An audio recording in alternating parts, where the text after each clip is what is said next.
Hi everyone and welcome to this next lecture in the NPTEL course Machine Learning for Core Engineering Disciplines. In today's lecture we will discuss how we can combine decision trees to get better performance from them, and this is called the strategy of ensembling, and that is required because by itself decision trees have certain disadvantages, right, that sometimes they do not generalize well, and they are called weak learners, right, because they can't make very good predictions if they are used just in terms of a single decision tree. So let us first understand the advantages and disadvantages of decision trees, and then we can study how this can be improved through the process of ensembling. So let us go ahead and get started. So first, like I said, we want to understand the advantages and disadvantages of decision trees.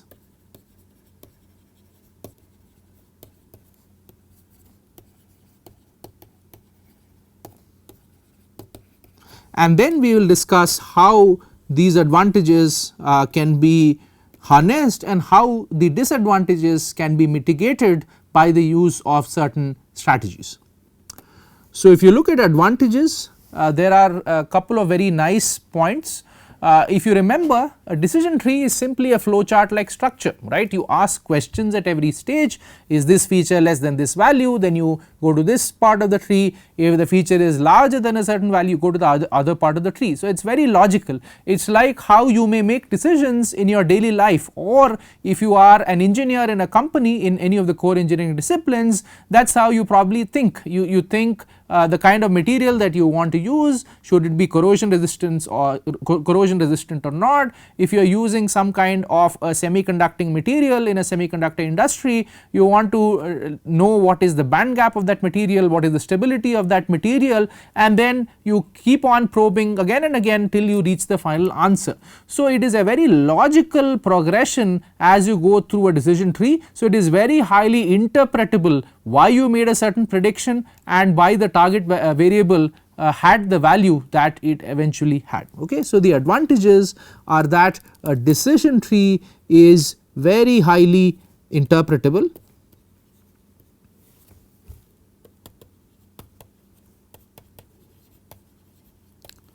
and it can be navigated simply based on logic.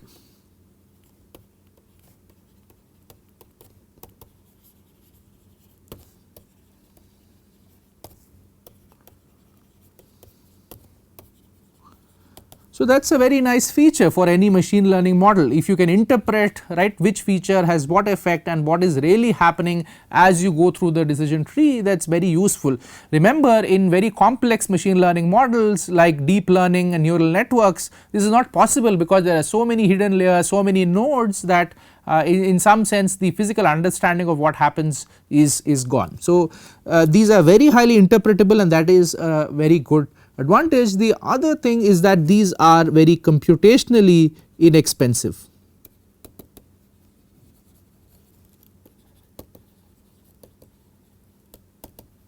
Right, because the prediction is just based on comparisons and then things like averaging or finding the majority vote. So these are computationally inexpensive and thus can rapidly make predictions, can rapidly be trained and can make quick predictions.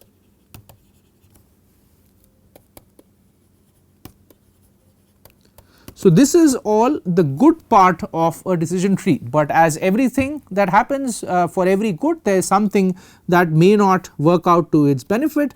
So the problem with the decision trees is that they are what are called weak learners. Okay. So they are prone to overfitting, and this is something that we discussed how to address a little bit via the strategy of regularization. Nevertheless, this problem can remain because every time you are just trying to split the feature space more and more, and there can be no end to doing this. So the decision trees are prone to overfitting, which of course can be somewhat mitigated via the cost complexity pruning.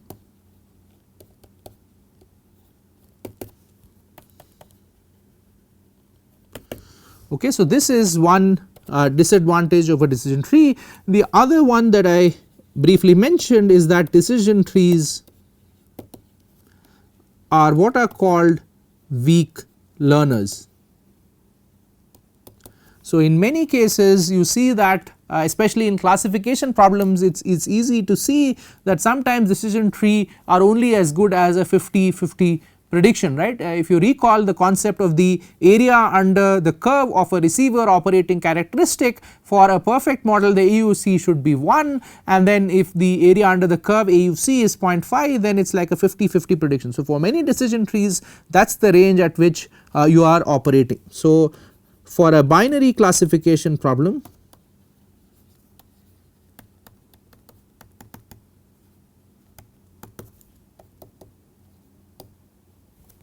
they are only slightly better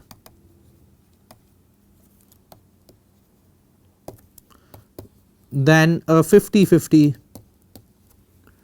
guess. Okay. So that is a couple of disadvantages of the decision trees, but now how do we mitigate these disadvantages? So the solution is the strategy I mentioned at the beginning of the class, that is ensembling, right, which is basically combining decision trees to improve their performance.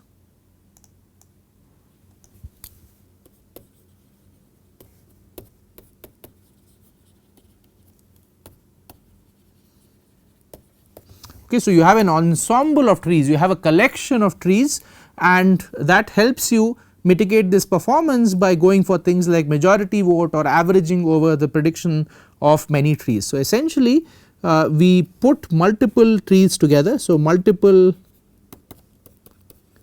trees are put together, right, and this is called an ensemble of trees.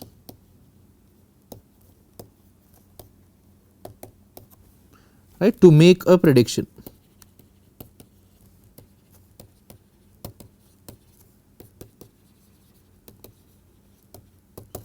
Right, and this leads to some very powerful algorithms which particularly find use in the core engineering disciplines. These are the gradient boosted decision trees that we will come to in one of the upcoming lectures. Okay. So how do you do this ensembling? So typically one adopts a committee based approach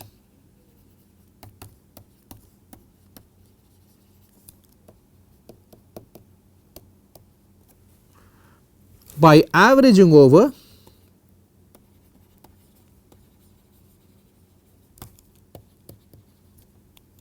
in case of regression problems or by taking the majority vote.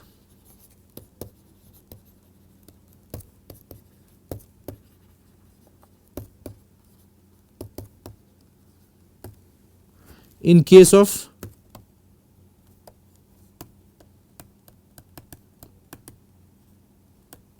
classification problems. Okay. So this is similar to sort of asking many people the answer to a question and then trying to figure out, right, what is the majority answer and then using that. Okay. So there are multiple ways of doing ensembling. So we will discuss in this course a few ensemble based strategies. So what are these ensemble based strategies?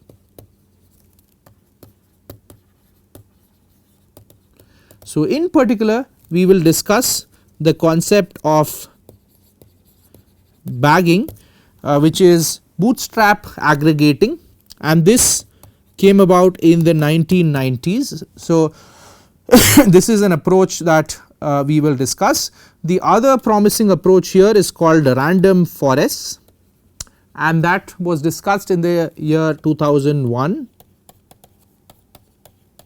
And finally, we will come to the concept of boosting trees, right, which is essentially changing the architecture of the tree or the data set to boost the performance of the tree as you go on training more and more trees in the committee of trees, right. Remember, we have a committee of trees now, right, it is not just one tree, right, taking the shots, it is a committee of trees, just like there is a committee of people who can take better decisions usually than a single person.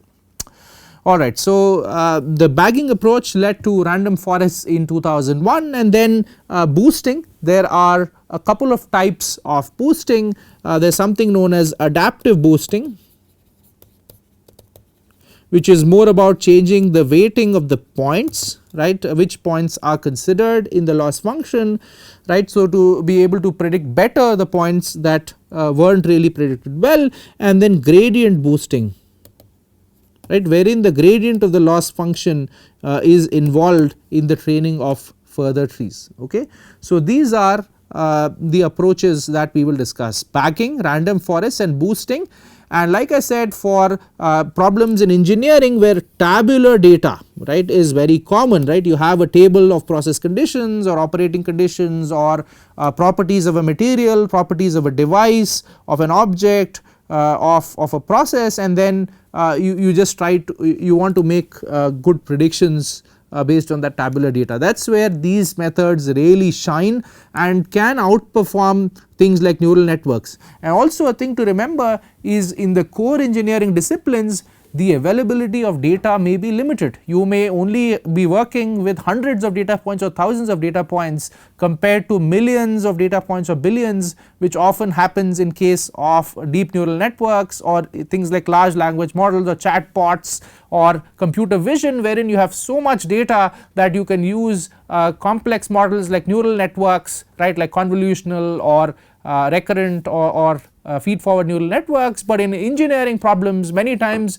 you may not have the luxury of so many data points, so you have to use simpler models, and from the class of simpler models, these types of models are really excellent, right, and this is something you should definitely look into if you are trying to develop an ML model in your company or in your research, right, that will be very useful. So, let us see how these strategies are useful and how these are implemented.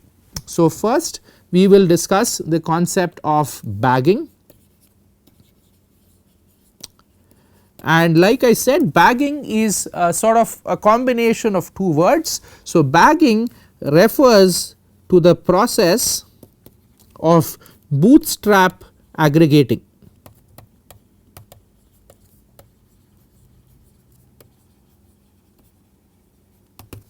Okay. So, the B comes from here, and then AG comes from here, and then ING from here. So, that is bagging for you, bootstrap aggregating. And now you would ask, I mean, what is the meaning of bootstrap and what is the meaning of aggregating? Okay. So, you may have heard of the word bootstrap in the context of startups. When someone is bootstrapping a startup, that means they are just trying to make do with whatever funding they have, right, they are not trying to get external funding. So, literally the word bootstrap means to make the most of a given situation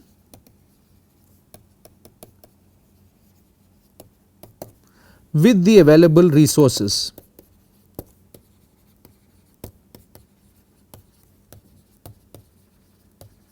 Okay.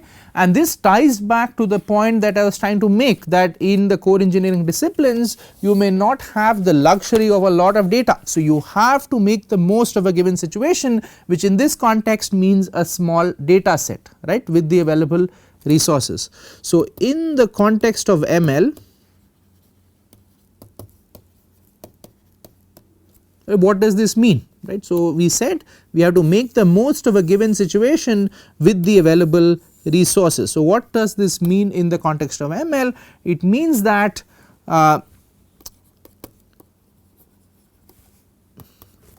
the generation of data sets will be carried out with the help of sampling with replacement. So, it refers to the generation of multiple data sets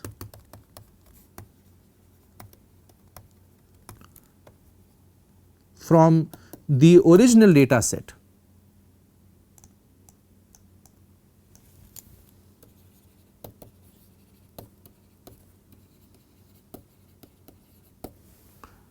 Using sampling with replacement.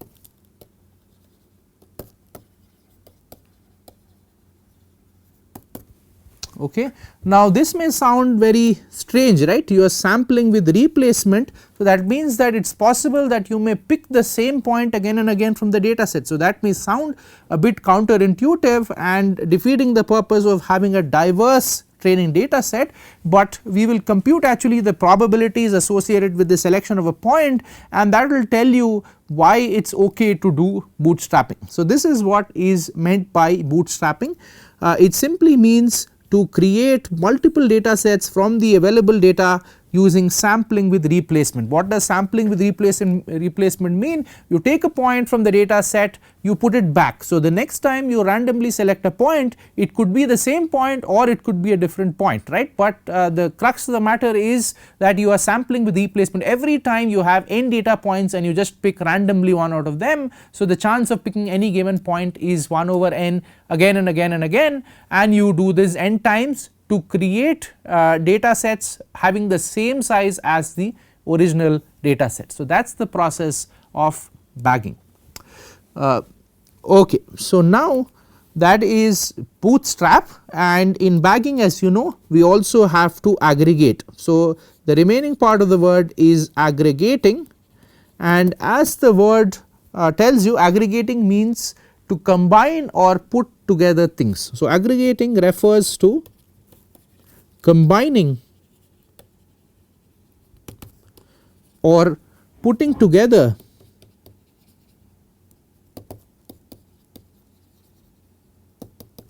results from multiple ML models.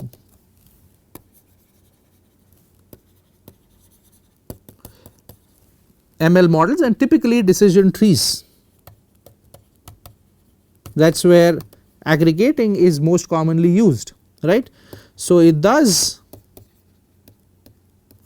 refers to a consensus based approach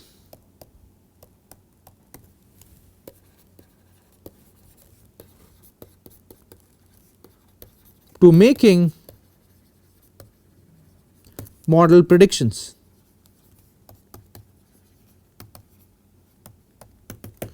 Okay. So, that is the meaning of aggregating. So, now how is this done mathematically? So, let us look at a regression problem and then we will look at a classification problem. So, for a regression problem,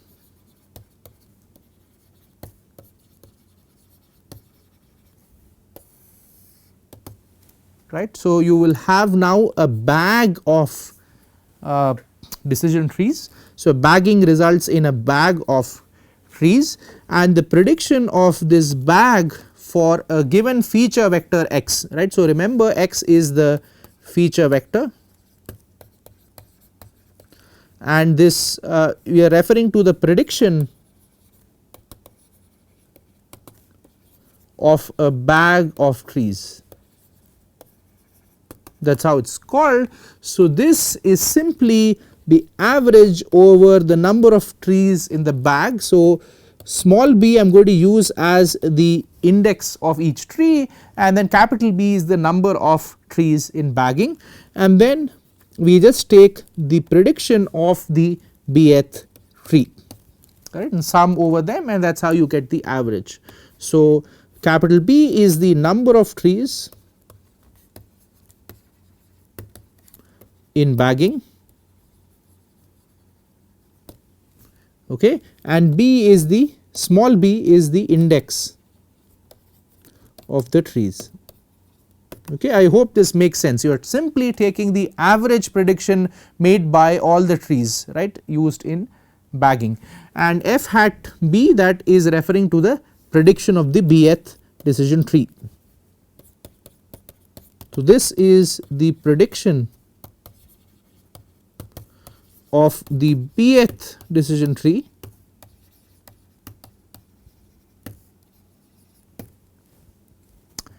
obtained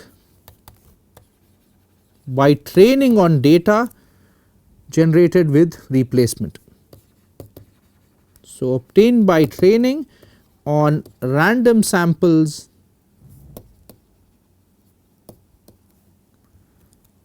obtained with replacement.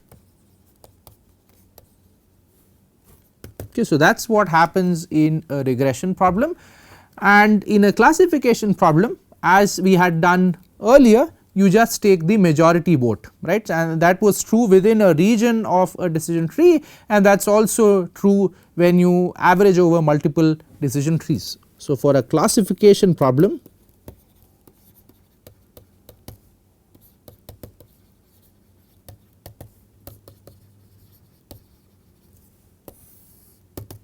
we will look at the majority prediction. So, the prediction of the bag of trees for a given feature vector is simply the class which has the maximum votes. Okay.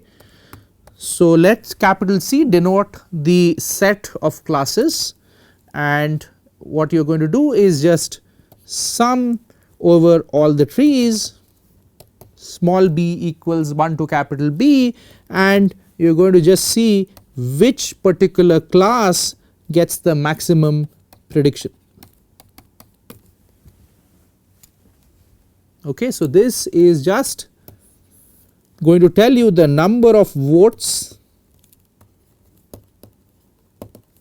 received by class C. Okay.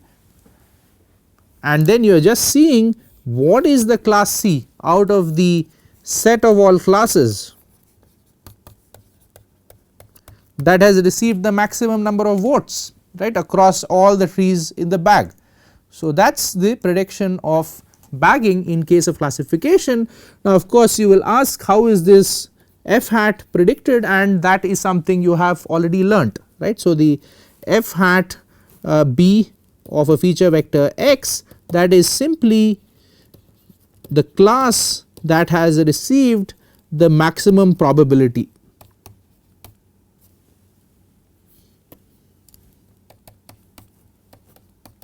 Okay. So, given the feature vector x, which class has the maximum probability, right. So, that is the prediction made using the region of the decision tree.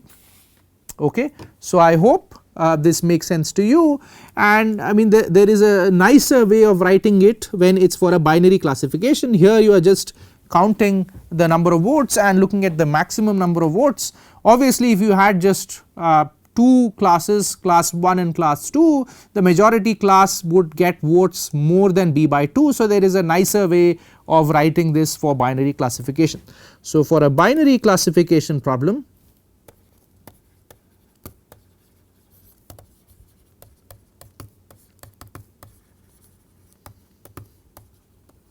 you can write this a little bit more simply, that the prediction of the bag for a given feature vector x, that will be class 2, right, which we denote as the binary 1, if the number of votes that was received, right, is greater than b by 2 and 0 otherwise. Okay. So, this is how bagging works, okay, and you can also write the expression for f hat p given feature vector x. This also you know this is equal to class 2, the binary variable 1, if the predicted probability of y equals 1 given the feature vector x is greater than a certain threshold probability, usually taken to be 0.5, and it is 0 if the predicted probability, right, of y equals 1 given the feature vector x is less than that threshold probability. Okay. So, this is how bagging works for multi-class and binary classification problems. Now, a question must be coming to your mind, right, how is this B, right, capital B, which is the number of trees in the bag, determined? That is a very important point, right. How do you know whether your bag has to have 3 trees or 5 trees or 10 trees, how do you know that? So, how is the optimal number of trees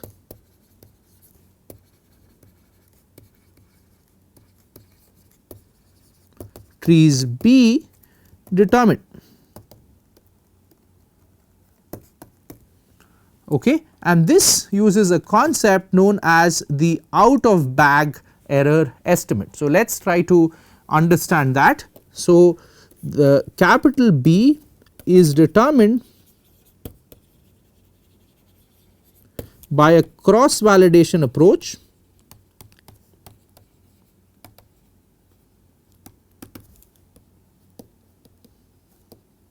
which seeks to minimize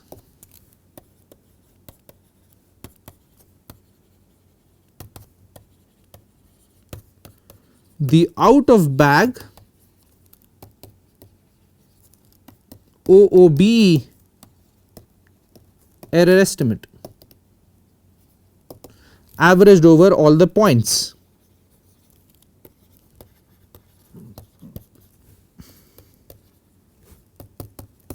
Okay, so how does this work? Okay, so for every point, so for each point I, right. So, let us consider the ith point, you can divide the trees into 2 types. So, there will be some trees in which I was selected in the bootstrap data set.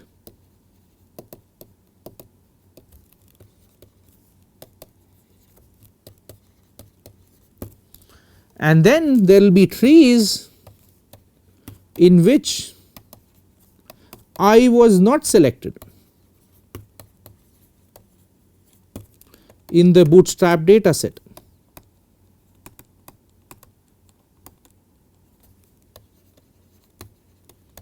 Right, because not all times, right, not for all trees you would select, right, the point I. So, there are 2 types of trees, okay, for every point I. So, the trees in which I was included in the training data, that is the bootstrapped data set, and then the trees in which the point I was not included in training because it was not selected while you carried out bootstrap sampling. Okay. So, these trees in which the point I was not included as part of the training, right, these form the out of bag trees.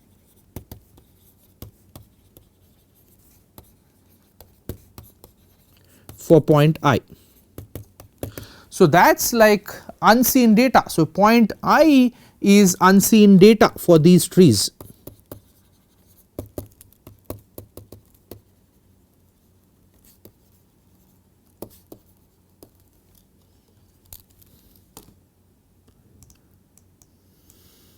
So, point I is unseen data for these trees, right, and you can find out over these trees, right, how they performed, right, in terms of predicting point I. So, you get an out of bag estimate for point I and then you average over all the trees, right, all the data points, and you get an overall out of bag estimate. So, by repeating this process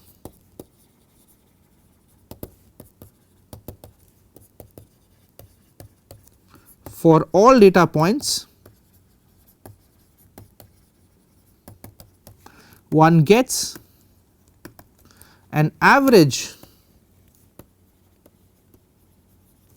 out of bag performance metric, and that can be optimized to determine the number of trees or yeah, if you are looking at a loss function, it can be minimized, right, optimized to get the number of trees which we had denoted as capital B. Okay. So, this is how the out of bag approach works. There is one nuance here, right, which is that every data set has the same number of points.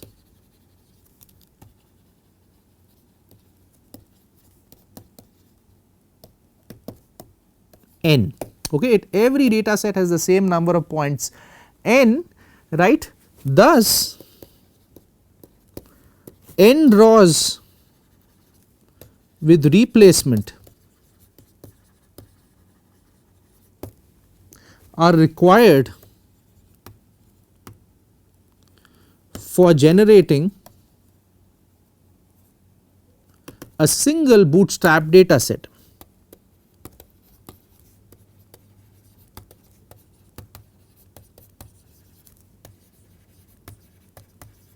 Okay, so, for generating a single bootstrap data set, you require n draws with replacement. So, with this knowledge you can actually find out what is the probability that a point will not be selected in any tree, and that will give you the number of trees, right, in which the point will be out of bag. So, that is what we are trying to do. We are trying to get an estimate, will there be sufficient number of trees in which a data point will be out of bag, right. So, let us try to estimate that, and this can be done very simply using concepts of probability and statistics, which form the basis of all of machine learning, as you already know. Okay. So, what is the probability that point I is not selected in one draw? Okay, you know that there are n points, right. So, if I is not selected, any of the other n minus 1 points should have been selected out of the n points. So, the probability of point I not being selected in one draw is the number of other points divided by the total number of points. So, that is n minus 1 divided by n. Okay. Now, what is the probability p that point I is not selected in any of the n draws? Remember, to generate one bootstrapped data set, you need to sample n times, right. So, this probability, right, is just going to be the probability that we calculated in the previous part raised to the power n, right, because the same thing, point I not being selected in one draw has to happen again and again and again and again n times. So, that is simply 1 minus 1 over n whole to the powered n. Okay. So, that is what is the probability that point I is not selected in any of the n draws. Now, as n keeps on becoming larger and larger, this tends to a limiting value, and you may be familiar to it. So, as n tends to infinity, which means a very large data set, that is when you are going to get some physical insight.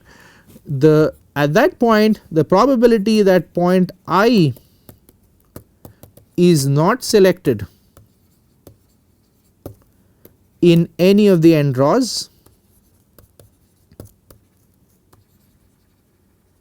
is simply the limit of n going to infinity 1 minus 1 over n to the power n, and this is a limit many of you would know, that is simply equal to 1 over Euler's number E, right. So, that is a very nice result that we have here.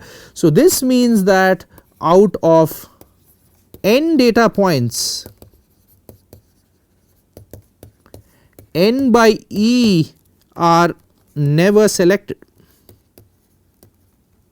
on average, right, when you are generating one bootstrapped data set. Thus, each tree in the bag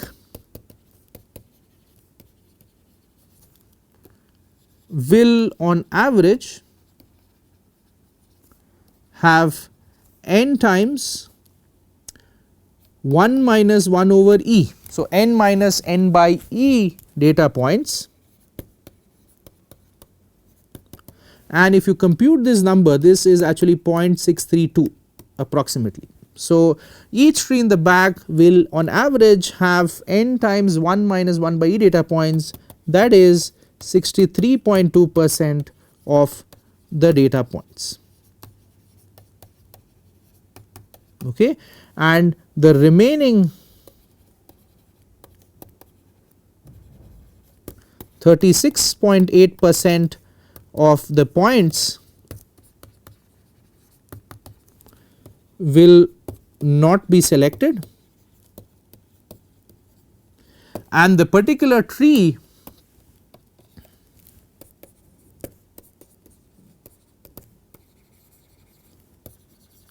trained on this data set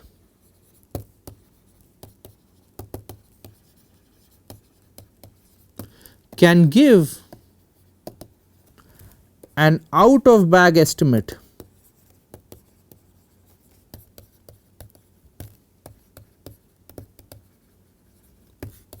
for those unselected points.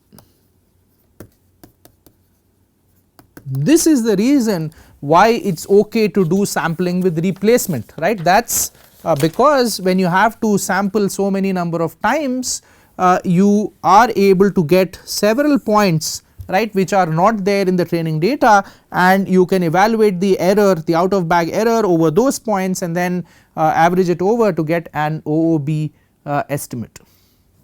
Okay, so that brings me to the end of the discussion on bagging. There is one disadvantage of bagging, although there it is very nice, it leads to us utilizing, right, the data points very efficiently. The disadvantage is that it makes the decision trees less interpretable, because you do not know which data points have gone into every tree, and therefore it becomes more cumbersome to find out the exact route through which a data point would have traversed to make a certain prediction. So, I hope you learnt something new in this lecture.